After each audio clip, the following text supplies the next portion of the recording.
नमस्कार, बहुत स्वागत है आप सभी का। मैं हूं आपके साथ कमरुद्दीन खान। बड़ी खबर से बुलेटिन की शुरुआत करेंगे। सीएम शिवराज के निर्देश पर बड़ा एक्शन देखने को मिला। उज्जैन एसपी मनोज कुमार सिंह को हटा दिया गया। बड़ी खबर, पुलिस मुख्यालय में तबादला हुआ। सत्येंद्र कुमार शुक्ला, जी हां, सत्येंद्र कुमार शुक्ला उज्जैन एसपी बनाए गए। अवधेश कुमार गोस्वामी को एसपी शहडोल बनाया गया है। राज्य सरकार ने यह आदेश जारी कर दिया है। तो बड़ी कार्रवाई, बड़ा एक्शन यहां पर देखा गया है। सीएम के निर्देश पर एक्शन हुआ है। उज्जैन एसपी मनोज कुमार सिंह हटा दिए गए हैं। पुलिस मुख्यालय में अब उनका तबादला कर दिया गया है। बड़ी खबर इस वक्त की, सत्येंद्र कुमार शुक्ला उज्जैन के नए एसपी बनाए गए। अवधेश कुमार गोस्वामी शहडोल के एसपी बनाए गए हैं। तो राज्य सरकार ने यह आदेश जारी किया है। उज्जैन एसपी मनोज कुमार सिंह को हटा दिया गया। सत्येंद्र कुमार शुक्ला उज्जैन के एसपी बनाए गए हैं। अवधेश कुमार गोस्वामी एसपी शहडोल बनाए गए हैं। तो राज्य सरकार ने यहां पर बड़ा एक्शन, बड़ी सख्ती दिखाया है और जो एसपी थे उज्जैन के मनोज कुमार सिंह, उन्हें हटा दिया गया।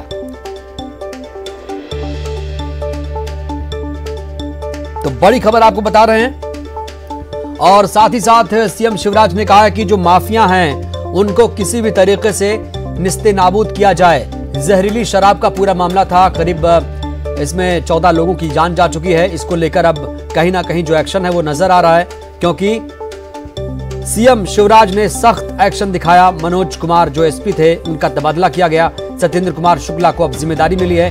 एसपी के निर्देश पर, अब सीएम के निर्देश पर यह एक्शन हुआ है। माफिया को निस्तेनाबूद करने का एक्शन। और ज्यादा जानकारी के साथ हमारे सहयोगी इस वक्त अनुराग जुड़े हुए हैं। अनुराग, ये बड़ा एक्शन कहा जाएगा क्योंकि शराब कांड पर सख्ती जरूरी थी। क्या माना जाए, वाकई अब इससे जो माफिया राज है वो निस्तेनाबूद होगा? बिल्कुल कमर, देखिए सबसे बड़ी बात है कि 3 दिन पहले जिस तरीके से शराब पीने के कारण 14 लोगों की मौत हुई थी, उसके बाद सरकार लगातार एक्शन के मोड पर है। निचले स्तर के अधिकारी कर्मचारियों पर कार्रवाई की गई थी। थाना प्रभारी को सस्पेंड किया गया था, कुछ पुलिसकर्मियों को किया गया था। इसके अलावा आबकारी विभाग के अधिकारी कर्मचारियों के खिलाफ भी कार्रवाई हुई थी। लेकिन सवाल इस बात को लेकर आ रहा था कि इतनी बड़ी घटना के लिए निचले स्तर के अधिकारियों पर ही कार्रवाई क्यों। आज मुख्यमंत्री शिवराज सिंह चौहान ने एक उच्च स्तरीय बैठक की थी और उसमें इस बात की जानकारी ली थी कि कहां पर किस तरीके से लापरवाही हुई है। और इस पूरे मामले को लेकर उज्जैन जिला एसपी और सीएसपी को पर जो है सरकार ने कार्रवाई की है। मुख्यमंत्री शिवराज सिंह चौहान के निर्देश पर उज्जैन के सीएसपी को सस्पेंड करने का आदेश हो गया है। तो वहीं जिला एसपी जो है मनोज कुमार, उनको भी हटाने का फैसला हो गया है। मनोज कुमार को पीएचक्यू में अटैच कर दिया गया है। और शहडोल के जो एसपी हैं सत्येंद्र कुमार शुक्ला, उनको नया उज्जैन का एसपी बनाया है। और साथ ही मुख्यमंत्री शिवराज सिंह चौहान ने इस बात के भी निर्देश दिए हैं कि प्रदेश में माफिया राज के खिलाफ तेजी के साथ कार्रवाई की जाए और जो इनको संरक्षण देने का काम करते हैं उनके खिलाफ भी सख्ती से कार्रवाई हो। तो कुल मिलाकर अब सरकार इस पूरे मामले को लेकर एक्शन मोड पर नजर आ रही है और बड़े स्तर पर भी अब कार्रवाई की जा रही है। लेकिन सवाल यह भी है अनुराग, सवाल यह भी है कि जिस तरीके से उज्जैन में जहरीली शराब की बिक्री हो रही थी, वो लोग कौन हैं और कब तक उन्हें सलाखों के पीछे पहुंचाया जाएगा? वो गोरख धंधा कब खत्म होगा?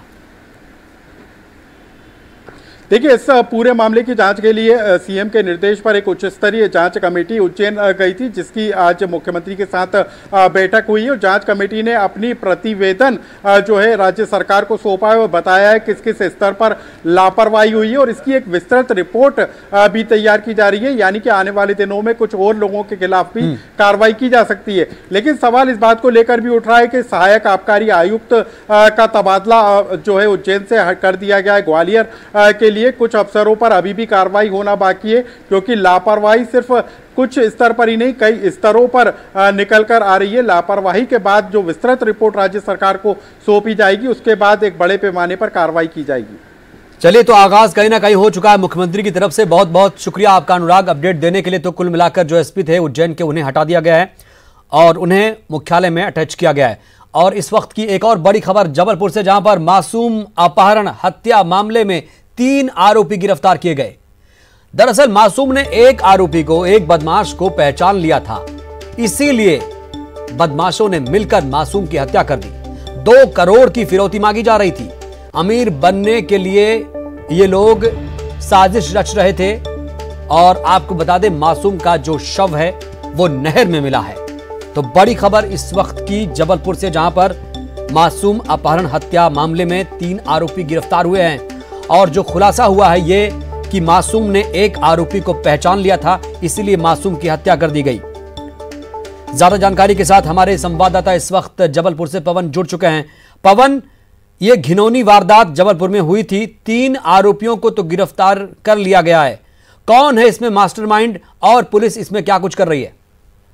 जी कमरुद्दीन, इस मामले में जो है जैसे कि आशंका जताई जा रही थी, चूंकि बच्चा घर से अपने कुछ दूर पर जो किराना दुकान है वहां गया था और उसके बाद लौटते समय गायब हो गया था, तो शुरू से ही यह आशंका जताई जा रही थी कि या तो परिवार की कोई रेकी कर रहा था या फिर कोई परिचित का व्यक्ति है। तो जो जानकारी अब सामने आई है, जो 3 आरोपी पकड़े गए हैं उनमें बताया जा रहा है कि एक शख्स जो मास्टरमाइंड है वह परिवार का करीबी है। पुलिस कुछ देर में प्रेस कॉन्फ्रेंस करके पूरे मामले का खुलासा करेगी, लेकिन महत्वपूर्ण बात यह है कि उन्होंने फिरौती की रकम जो मांगी थी 2 करोड़ रुपए, उसमें से कुछ पैसे दे भी दिए थे। परिवार वालों ने सहमति जता दी थी कि बच्चा सुरक्षित मिल जाए, हम पैसे देने तैयार हैं। और ये पुलिस को जानकारी देते हुए ये पूरा एक ट्रैप बनाया गया ताकि आरोपियों को पकड़ा जा सके और फिर फिरौती की रकम में से कुछ राशि भिजवाई भी गई।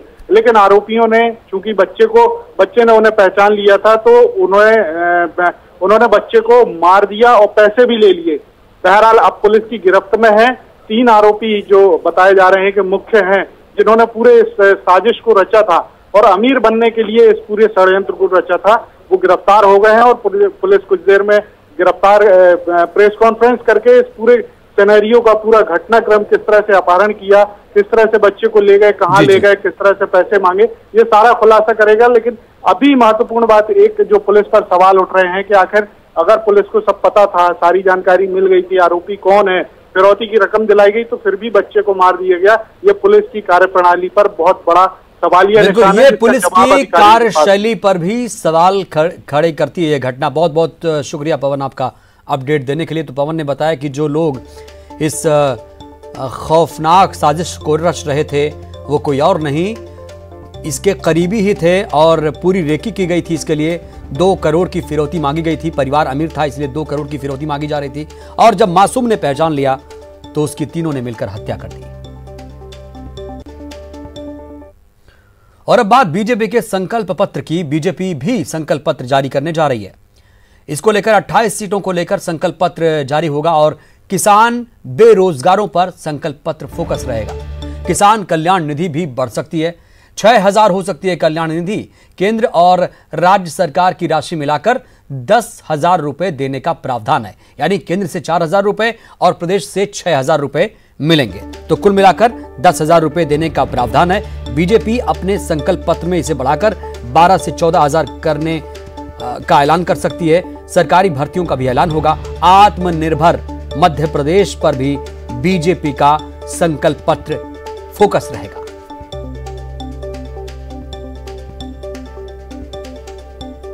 तो 6,000 हो सकती है कल्याण निधि। आपको बता दें जल्द ही जारी होगा बीजेपी का संकल्प पत्र।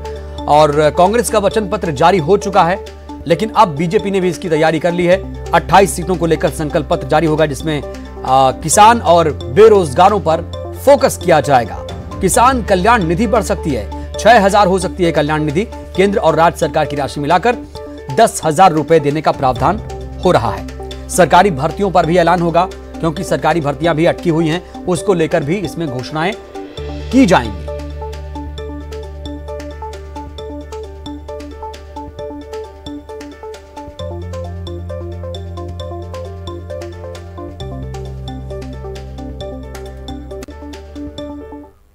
और बीजेपी के संकल्प पत्र जारी करने के संकेत पर ही कांग्रेस ने निशाना साध दिया। कांग्रेस प्रवक्ता भूपेंद्र गुप्ता ने कहा कि बीजेपी कांग्रेस के वचन पत्र की नकल करने में लगी हुई है। तो भूपेंद्र गुप्ता जो आधिकारिक तौर पर कांग्रेस के प्रवक्ता हैं, उन्होंने ये कह दिया है, मतलब ये कांग्रेस कह रही है, कांग्रेस ये कह रही है कि ये कांग्रेस के वचन पत्र की नकल है।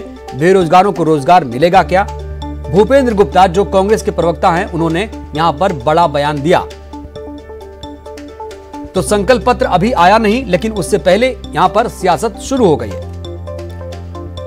हमारे सहयोगी इस वक्त अनुराग जुड़े हुए हैं लगातार। अनुराग, बीजेपी भी अब संकल्प पत्र जारी करने जा रही है 28 सीटों के लिए होगा, जिसमें अब किसान और बेरोजगारों पर फोकस होगा पूरा। कब तक आएगा संकल्प पत्र? देखिए, बताया जा रहा है कि दशहरे से पहले बीजेपी अपना 28 सीटों को लेकर वचन पत्र जारी कर देगी, संकल्प पत्र जारी कर देगी। लेकिन सबसे बड़ी बात है कि कांग्रेस पार्टी ने अपने वचन पत्र में जिस तरीके से एक बार फिर किसान कर्ज माफी के मुद्दे को छेड़ा है, उसी का जवाब तलाशने की कोशिश में बीजेपी जुटी हुई है। और बीजेपी अपने संकल्प पत्र में कांग्रेस के किसान कर्ज माफी के जवाब में किसान कल्याण निधि की राशि को बढ़ाने का ऐलान कर सकती है। अभी तक केंद्र और राज्य सरकार की राशि मिलाकर 10,000 रुपए तक किसानों के खाते में डालने का प्रावधान है। लेकिन अब बीजेपी इसको अपने संकल्प पत्र में बढ़ाने का ऐलान कर सकती है, यानी कि जो राज्य सरकार की तरफ से 4,000 रुपए की राशि देने का प्रावधान है, उसको बढ़ाकर 6 से 8,000 रुपए तक किया जा सकता है। यानी कि बीजेपी अपने संकल्प पत्र में किसान सम्मान निधि और किसान कल्याण निधि मिलाकर 12 से 14,000 रुपए तक किसानों को देने का ऐलान कर सकती है। इसके अलावा एक और बड़ा मुद्दा, प्रदेश में सरकारी सेवा में भर्ती शुरू करने का ऐलान भी बीजेपी अपने संकल्प पत्र में कर सकती है। और इसके अलावा 16 सीटें जो कि ग्वालियर चंबल इलाके से आती हैं, वहां पर अटल एक्सप्रेसवे के जरिए उसके आसपास के क्षेत्र को औद्योगिक क्षेत्र के रूप में विकसित करके रोजगार के अवसर देने का ऐलान भी बीजेपी अपने संकल्प पत्र में कर सकती है। तो कुल मिलाकर बीजेपी भी उपचुनाव को लेकर अपना संकल्प पत्र बनाने में जुटी है। और दशहरे के पहले बीजेपी अपना संकल्प पत्र जारी करेगी, जिसमें उन तमाम बातों का ऐलान किया जाएगा जो सीधे 28 सीटों पर जनता को जोड़ने का काम करेगी। बिल्कुल, अब देखते हैं अनुराग की जनता उनके संकल्प पत्र से कितना जुड़ पाती है। बहुत बहुत शुक्रिया आपका। इधर पटना में पहुंच चुके हैं मुख्यमंत्री भूपेश बघेल, जो कि कांग्रेस से स्टार प्रचारक हैं। वो अब पटना पहुंच चुके हैं, पटना दौरे पर हैं, वो चुनावी सभाओं को संबोधित करेंगे। तो आपको सीधे लिए चलते हैं पटना।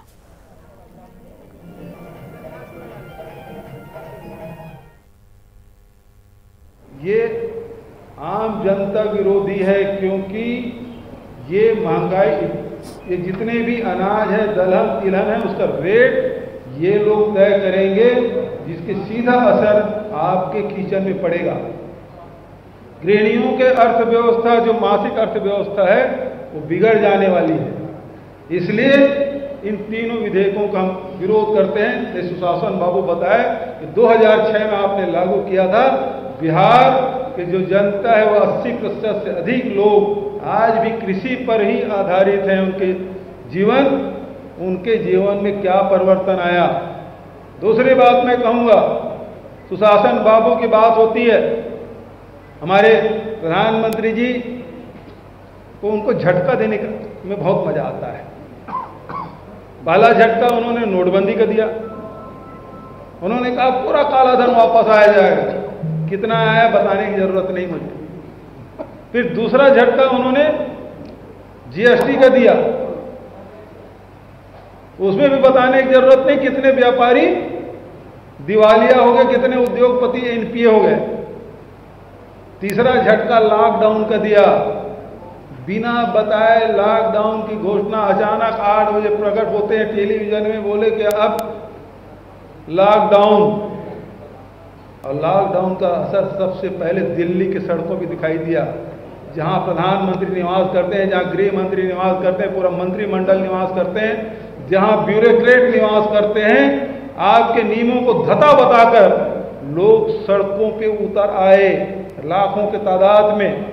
यूपी के, मध्य प्रदेश के, बिहार के, छत्तीसगढ़ के सारे लोग निकल आए। आपके आदेश की धज्जियां उड़ गई। आप बिना सोचे समझे आपने फरमान जारी कर दिया। लॉकडाउन का सबसे ज़्यादा असर पड़ा है तो गरीब लोगों पे पड़ा है, किसानों पे पड़ा है, व्यापारियों पे पड़ा है, आम नागरिकों पे पड़ा है। लॉकडाउन की स्थिति में, क्योंकि छत्तीसगढ़ हमारा तो हार्ट है, हिंदुस्तान का हृदय है, वहीं 7 राज्यों से घिरा हुआ है, चाहे वो दक्षिण से हो चाहे पश्चिम से, वो सारे लोग इधर से हमारे छत्तीसगढ़ होके गुजरते हैं। लाखों प्रवासी मजदूर हमारे छत्तीसगढ़ होकर निकले, चाहे उसको पश्चिम बंगाल जाना हो, उड़ीसा जाना हो, झारखंड जाना, यूपी जाना, बिहार जाना है, वो सारे लोग जो आंध्र प्रदेश, तमिलनाडु, तेलंगाना या गुजरात से भी जो लोग जो रोजी रोटी के लिए गए थे, वो सारे बहुत सारे लोग हमारे छत्तीसगढ़ से होके गुजरे, हम लोगों ने उसके हमारे सीमा से लेके हमारे सीमा तक उसके जाने की व्यवस्था की, हमने भोजन की व्यवस्था। तो केंद्र सरकार की नीतियों के खिलाफ हल्ला बोल रहे थे सीएम भूपेश बघेल। वक्त एक छोटे से ब्रेक का। के बाद हाजिर हूं। खबर है इंदौर के सांवेर से, जहां पर जगमोहन वर्मा, याद कीजिए, इन्होंने नामांकन दाखिल किया था और अब ये नामांकन वापस लेने की बात कह रहे हैं। सांवेर में बीजेपी का डैमेज कंट्रोल शुरू हो गया है। बीजेपी ने जगमोहन वर्मा को मना लिया है। रमेश मेंदोला ने जगमोहन को मना लिया, फिर पार्टी में शामिल हो गए हैं जगमोहन वर्मा और सोमवार को नामांकन वापस लेंगे। दरअसल उन्होंने शिवसेना की ओर से दहाड़ मारते हुए नामांकन दाखिल किया था और यहां से सांवेर से चुनाव लड़ने जा रहे थे, लेकिन अब काफी मान मनौवल के बाद ऐसा लग रहा है कि जगमोहन वर्मा मान गए हैं और अब वो पार्टी के लिए काम करेंगे, बीजेपी के लिए काम करेंगे, बीजेपी के लिए चुनाव प्रचार करेंगे। सांवेर में इस तरह से बीजेपी का डैमेज कंट्रोल शुरू हो गया। आखिर जगमोहन वर्मा ने ऐसा क्यों किया? क्योंकि पार्टी लाइन से हटकर जाकर उन्होंने दूसरी पार्टी का दामन थामा। फिर उसके बाद काफी मनाने के बाद रमेश मेंदोला ने मनाया, आकाश विजयवर्गीय ने भी मनाया और उसके मानने के बाद अब वो बीजेपी में फिर से शामिल हो चुके हैं।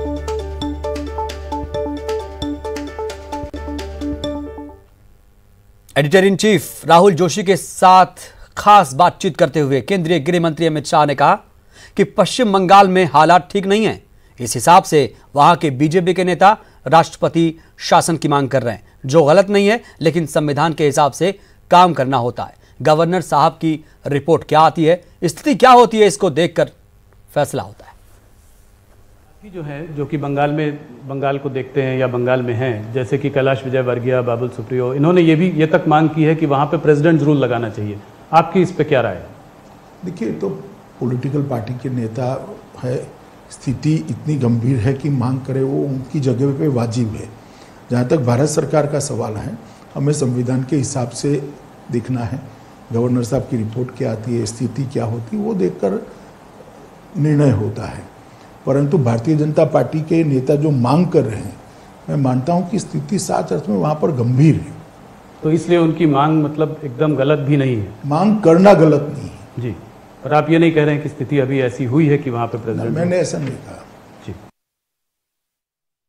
इधर बीजेपी महासचिव कैलाश विजयवर्गीय ने कहा कि पश्चिम बंगाल में हालात बद से बदतर होते जा रहे हैं। यहां नौकरशाही का अपराधियों के साथ गठबंधन बहुत खतरनाक है। कैलाश विजयवर्गीय ने कहा कि अगर पश्चिम बंगाल में निष्पक्ष चुनाव कराना है तो राष्ट्रपति शासन जरूरी है। जो सोच रही है वो बिल्कुल सही है, पर मैं समझता हूँ गवर्नर ने भी अनेक बार पश्चिम बंगाल के लॉ एंड ऑर्डर के ऊपर चिंता व्यक्त की है और जिस प्रकार हत्याएं हो रही है, जिस प्रकार हत्या को आत्महत्या में बदला जा रहा है, जिस प्रकार राजनीति का अपराधीकरण हुआ, वहाँ तक तो ठीक है, पर नौकरशाही का अपराधियों से जो गठबंधन है वो बहुत खतरनाक है। और मुझे लगता है कि यदि निष्पक्ष चुनाव इस प्रदेश में करवाना है तो राष्ट्रपति शासन आवश्यक है। किचन तक सीमित रहने वाली महिलाएं अपनी मेहनत से न सिर्फ सरकार की योजनाओं को सफल बना रही हैं, बल्कि गोबर के दिए से अपनी जिंदगी भी बदल रही हैं। देखिए न्यूज़ 18 की ये खास रिपोर्ट।